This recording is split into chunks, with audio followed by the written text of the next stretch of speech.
If you're anything like me, you probably like freehanding your art every time you draw. But what if I told you that's probably hindering your art progress?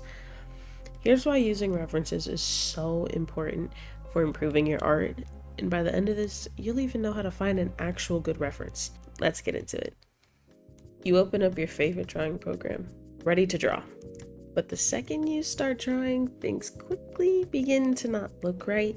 Characters seem out of place, and there's something you can't quite put your finger on. There could be two big reasons for this. One could be that you are burnt out, and you should probably take a break for a moment, go for a walk, touch some grass. But the other reason could be that your brain is struggling with composition. Composition, in basic terms, is where visual objects are placed on a canvas in a way that make the whole image look, well, good. When you don't use references, you may remember some things like hands have 5 fingers and eyes are an eye width apart, but you may struggle with the overall image because your brain isn't used to seeing good composition. This is where reference becomes useful. When you start scrolling on your favorite art platform, mine personally is Pinterest, you perceive multiple different types of compositions. And even if you don't end up picking everything you see, you are still receiving information about composition from the different pieces you come across. This information gets translated into whatever you end up drawing. But if you really want your composition to stand out, you can do one or both of these things. First thing you can do is pick out a reference that seems visually appealing to you. If it seems visually appealing, it's probably because it has great composition. Second thing is to overlay some composition lines over the reference and your art.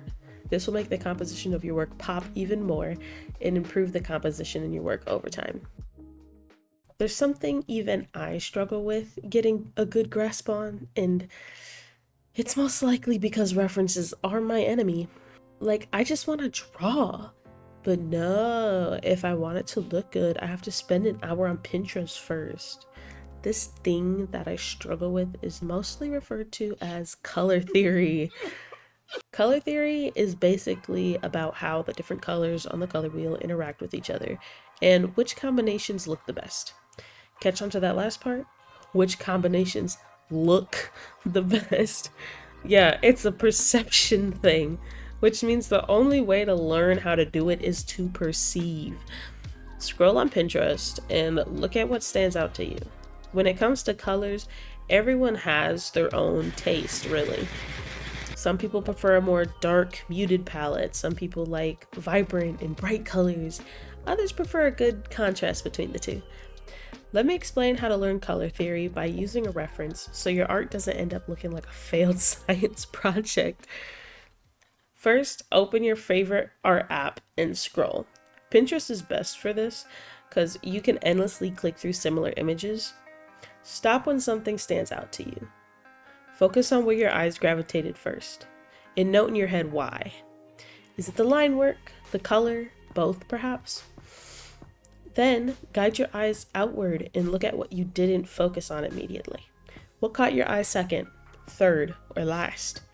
Recognizing what your eyes gravitated first lets you know about the primary colors that your mind likes to perceive. Recognizing what your eyes gravitated towards second shows you what colors work best to make the whole image stand out. Knowing these things will help you get better with color over time, and your artwork is sure to improve. Have you liked the art that I've made in this video so far? Well, good news! I open commissions on VGen. Yes, I'm a real artist. Yes, I'm verified. Yes. I'm even selling the Procreate brushes that I'm literally using in this drawing in this video. So go check it out. Let me know what you think.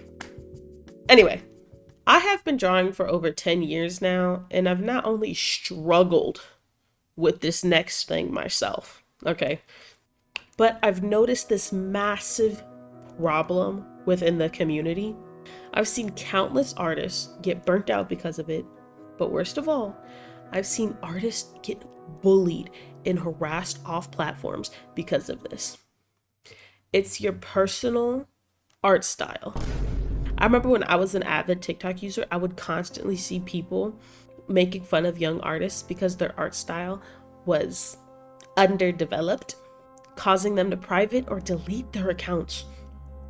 This was referred to as art lore, and it has been one of the most devastating things on the internet in a long time. Never in my life would I think we would put down beginner artists for being in the middle of developing their art style. I had uninstalled the app earlier this year because it was always filled with drama. Like, I had to get out of there. If you are a beginner and you are scared that art lore is gonna come for you, so you never upload your artwork, I got 2 pieces of advice for you. 1, just don't upload to TikTok. Literally upload anywhere else. And you'll run into the nicest, most helpful people, trust me. But 2 is actually use references. When it comes to developing an art style, I recommend drawing from realism references, but also start using references of your favorite art styles.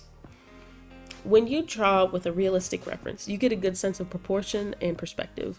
This, combined with referencing an art style you enjoy, will end up giving you this upper hand of making something in a style that you love, but also making your pose and perspective god tier. Trust.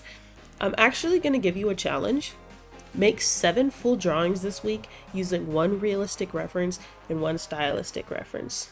And let me know how that last one turns out. Finally, the thing the majority of us artists struggle with to this day, the final boss as to why any of us use a reference in the first place.